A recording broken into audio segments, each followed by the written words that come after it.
Hey, I'm gonna have to redo this video because I said something on it that I shouldn't have. I made a mistake, and I didn't want you to think that I take a stand for abortion because I don't. I'm totally pro-life. And the journey before this trip, back in '84, I had my first open vision riding from Prince George back to a group of people that I stayed with, and I had an open vision. I turned around at night, I seen signs on my bike, and I seen the words and all that. And anyway, getting back to now, to this time, we left Prince George. We left that part behind us, Noel and myself, and he drove us to a farm outside of Lethbridge, Alberta, and this will conclude this part of the testimony.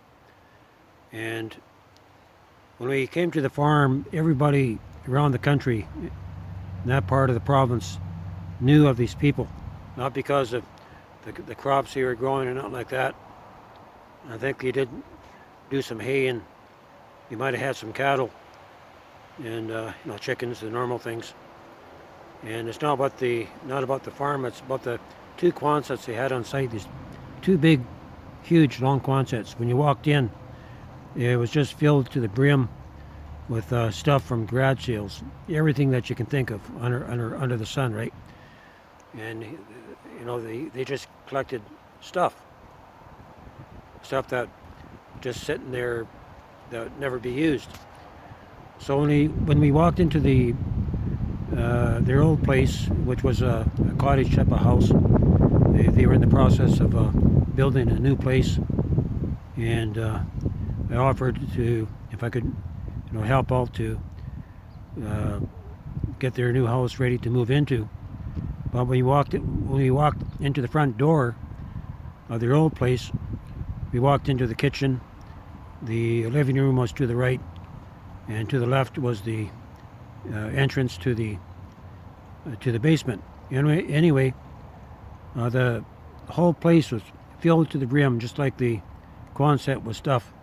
And you had these little trails that you had to walk through, and stuff went piled up right to the very corners of the ceiling. It was unbelievable. And I was thinking to myself, these people aren't normal. They seem to be good people, but they were bound by collecting all the stuff for no apparent reason. And Noel said, well, this place is a haven for demonic spirits. And just like crows, they like to go to their favorite tree, and how they flock, and the whole tree will become black with crows. It was like that. This place had, I don't know, it must have been thousands upon 10,000s of demons on the property. I didn't see any demons manifest there, and we knew that we were under the protection of the Lord, because coming to this place was a divine appointment. We had no other place to go after this trial that we recently went through. So Noel brought him and myself there just to recoup and rest up. So a couple of weeks down the way, I was outside. It was past midnight.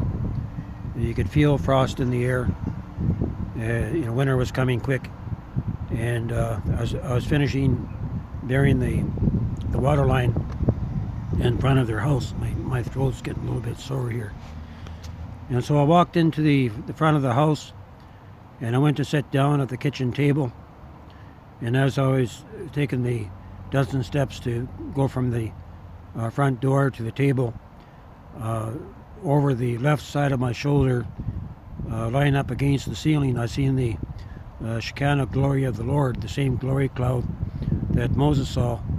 It was maybe 2 by 3 feet, maybe a foot thick, full of these multicolored lights, and was something that I didn't catch quick enough. And when I sat down, this glory cloud came and it positioned itself right over top of my head.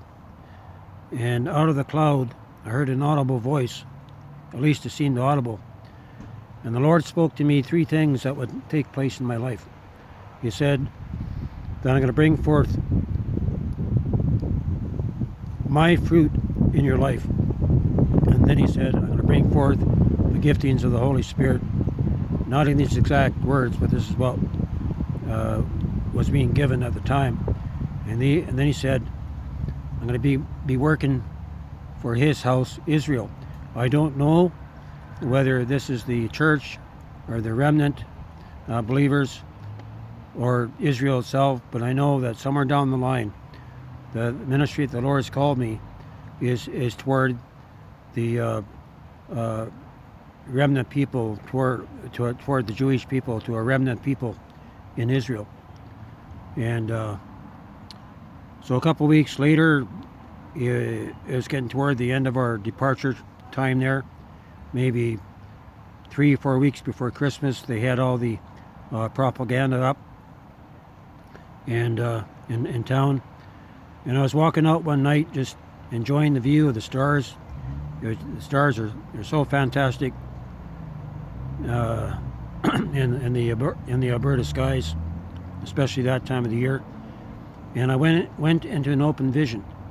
And in this open vision, I saw myself carrying a cross. And this is in and around the time that Arthur Blessed was walking around the world with a cross. And I saw myself walking on the number 3 highway outside of Lethbridge. And by the Spirit, I knew that God was calling me on a mission that would begin the first part of the new year in January of 1986. And as I look back over the years, you know, you can connect the dots. At the time, I just accepted what God has put on my path, and I said, well, if this is from you, then you will confirm it by the testimony of 2 or 3.